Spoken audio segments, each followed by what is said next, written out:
Kita ke informasi perkotaan. Kota Bandung merupakan ibu kota Provinsi Jawa Barat yang memiliki banyak pesona. Namun seperti kota besar lainnya, Bandung juga memiliki berbagai persoalan terkait kepadatan penduduk.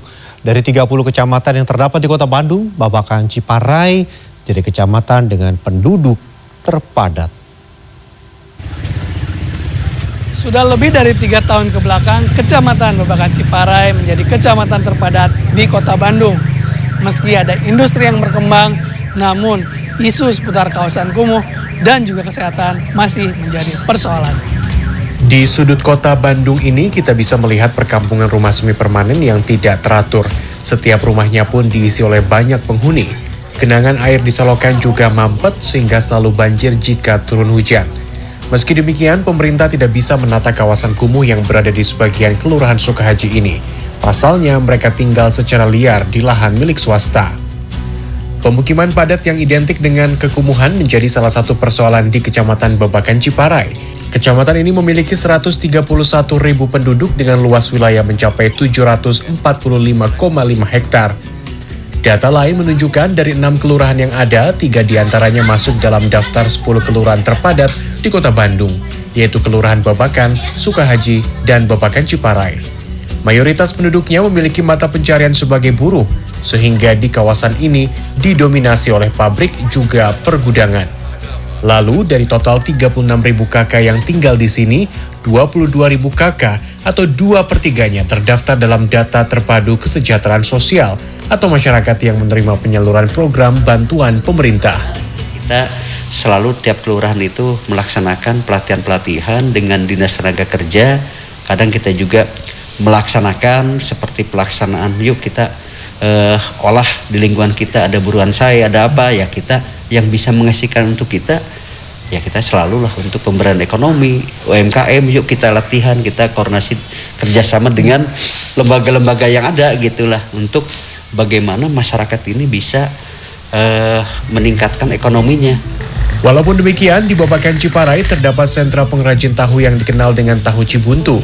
Sentra pengrajin tahu ini terdapat di 3 RW di Kelurahan Babakan dan 1 di Kelurahan Margahayu Utara. Produksinya ada yang skala rumahan dengan kapasitas hingga 4 atau 5 kuintal per hari, ada juga yang skala industri dengan kapasitas produksi hingga lebih dari 1 ton per hari.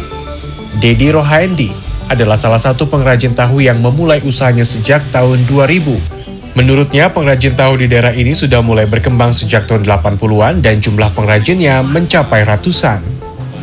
Dari tahun 2000-an lah, terus ini menjamur. Nah, kebetulan kan di awal mula ada pabrik tahu, awalnya di Cibuntu ini, sayuran. Nah, awalnya, sekarang bergeser. Yang semuanya sentral lah. Yang benar-benar sentral itu di Akipatma Selatan. Soalnya dari sini kan hampir kalau dirata-ratain 5 rumah 1 pabrik. Nah, sampai ke masuk gang-gang kecil juga ada. Kalau di yang lain kan 1-2 lah. Kalau di Akipatma Selatan mah menjamur sekali di sini. Salah satu warga yang tinggal selama puluhan tahun di Babakan Ciparai adalah Rizky Ahmad Fauzi yang berusia 27 tahun. Dalam setahun terakhir, Rizky yang sejak lahir tinggal di kawasan ini memulai usaha kuliner di rumahnya.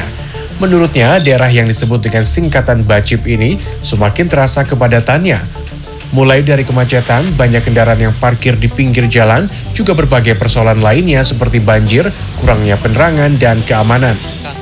Di Bacip tuh terkenal kalau di luar tuh negara beling katanya. Jadi banyak kasus pembegalan, pencurian, terus tawuran gitu kan. Karena banyak oknum-oknum juga di sini kayak gitu.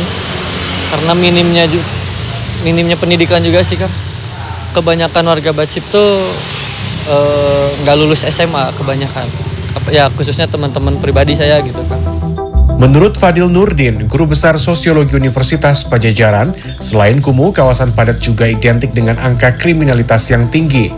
Untuk mengatasi berbagai persoalan yang ada di kawasan permukiman padat penduduk, perlu adanya perencanaan terpadu terkait pembangunan fisik dan non-fisik.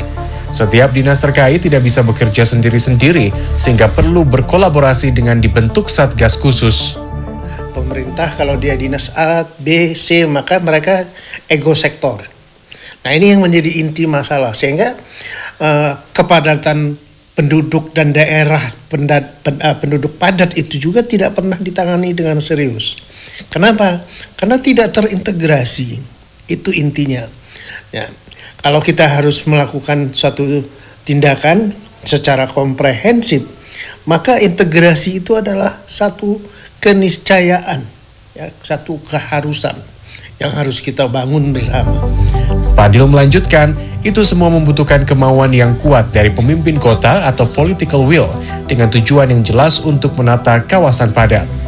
Tim Liputan CNN Indonesia, Bandung, Jawa Barat.